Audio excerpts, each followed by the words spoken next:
On n'a que la couleur, mais on n'a pas forcément le goût du tarot conventionnel. Là, en termes d'exécution, c'est difficile à juger, mais en tout cas, en termes de sucrage, franchement, c'est parfait. Pas trop sucré. Et là, pour le matcha, pareil, on est sur les perles brown sugar, donc elles sont bien chaudes. On distingue comme ça, hein, comme elles sont chaudes. On a vraiment ce côté marbrage, le côté amidonné, donc c'est très sympa. Et la couleur du matcha est magnifique aussi.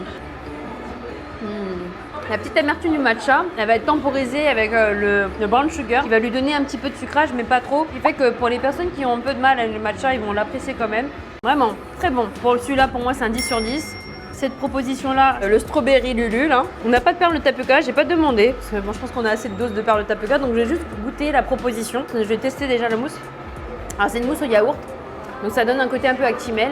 C'est assez intéressant parce que le côté un peu particulier qu'on ressent en fait avec de la mousse de lait ou du Actimel, tu as ce côté qui va lui donner un peu le côté un peu acidité, très légère.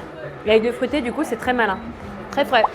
Ça fonctionne bien, c'est très bon. Après, c'est pas quelque chose sur lequel j'irai naturellement, mais je trouve que ça a le mérite d'être original. Moi, je mettrais un 8 sur 10. Et ensuite, pour le reste, la cohérence de la gamme, pour ceux-là et ceux-là, on est sur un 10 sur 10.